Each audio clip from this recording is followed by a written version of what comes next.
السلام علیکم ورحمۃ اللہ وبرکاتہ۔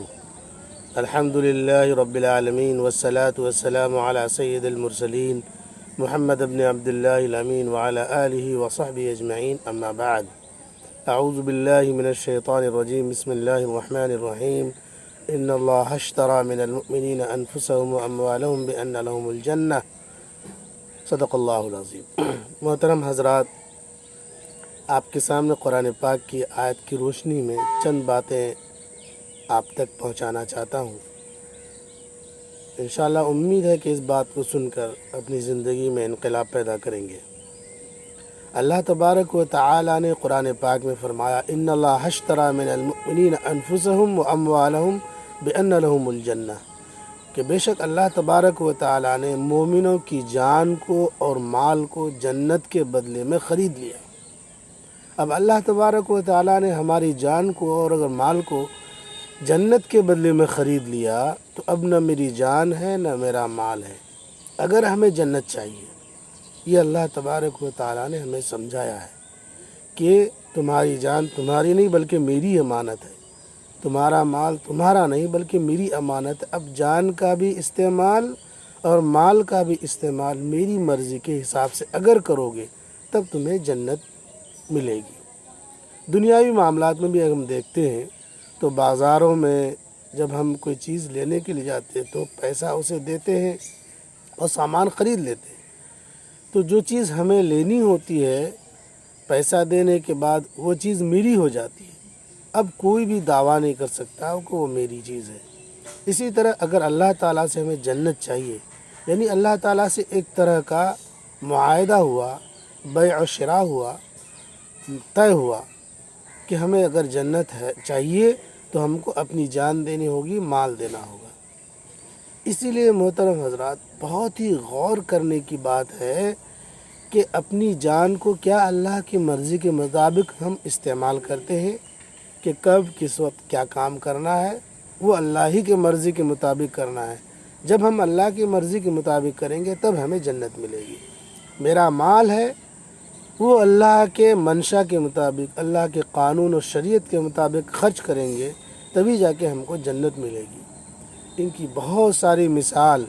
حضور پاک صلی اللہ علیہ وسلم کے زمانے میں اور ان کے زمانے کے بعد صحابہ کرام کے زمانے میں بھی یہ بہت ساری مثالیں ملتی ہیں۔ یہاں تک کہ ایک صحابی کا واقعہ ہے کہ جب قرآن پاک کی آیت لن تنالوا البر حتی تنفقوا مما تحبون آیت نازل ہوئی، یعنی تم جب تک اپنی بہترین چیز اللہ کے راہ میں خرچ نہیں کر دو گے اس وقت تک تم بھلائی کو نہیں پا سکتے۔ لن تنالوا البر، ہرگز تم اچھائی کو نہیں پا سکتے یہاں تک کہ تم اپنی محبوب چیز اللہ کے راہ میں قربان نہ کر دو۔ تو ایک صحابی جس کے پاس ایک بہت ہی قیمتی باغ تھا جس میں کھجور بہت بہترین پھل آتے تھے اور ان کی زندگی کے نزدیک اس باغ سے زیادہ قیمتی اور محبوب کوئی چیز نہیں تھی، لہٰذا انہوں نے اس پورے باغ کو اللہ کے راہ میں خرچ کر دیا، اللہ کے راہ میں دے دیا، تاکہ مجھے اللہ کی اچھائی چاہیے، اللہ سے بھلائی چاہیے۔ محترم حضرات، صحابہ کرام نے حضور پاک صلی اللہ علیہ وسلم کے اشارے پر صحابہ کرام نے اللہ تبارک و تعالیٰ کی مرضی اور اللہ تعالیٰ کی خوشنودی کے لیے اپنی جان، اپنا مال بے دریغ اور بغیر کسی سوچے سمجھے خرچ کرنے اور لٹانے کے لیے تیار رہتے تھے۔ آج کا جو دور ہے، آج ہم تمام لوگ اگر اپنے آپ کو مسلمان کہتے ہیں تو ہمارے اندر بھی 100% نہیں، 50% بھی نہیں تو کچھ پرسنٹ حضور پاک صلی اللہ علیہ وسلم اور صحابہ کرام کے نمونے اپنے اندر پیدا کرنے ہوں گے اگر ہمیں جنت چاہیے۔ جہنم سے بچنے کے لیے ہم تمام کو اللہ تبارک و تعالیٰ کے منہیات سے رکنا ہوگا، اور ہمیں اگر جنت چاہیے تو اللہ کی مرضی کے مطابق، اللہ تبارک و تعالیٰ کی خوشنودی کے مطابق، قرآن و حدیث کے مطابق اپنی زندگی گزارنی ہوگی، تب ہی جا کر کے ہم جنت کے حقدار بنیں گے۔ اللہ کی خوشنودی اور اللہ کی رضا کے مطابق ہم زندگی گزاریں گے تبھی جا کے آخرت میں ہمیں کامیابی سے ہمکنار ہوں گے۔ یہی چند باتیں تھیں جو آج جمعے کا دن ہے، لہٰذا ہمیں یہ احساس ہوا کہ آج جمعے کے دن کے لحاظ سے کچھ ایسی باتیں ہونی چاہیے جو آخرت میں مرنے کے بعد ہمیں کامیابی سے ہمکنار ہو،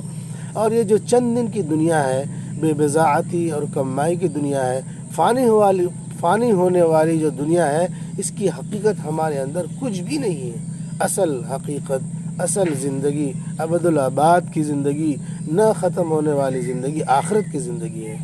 بے شک وہی کامیاب ہو گیا جسے جنت مل گئی، وہی سرفراز ہو گیا جسے جنت اللہ تبارک و تعالیٰ نے عطا کر دیا۔ اللہ تبارک و تعالیٰ نے بے شمار قرآن پاک میں فرما دیا کہ جس شخص کے دائنے ہاتھ میں نام اعمال دے دیا گیا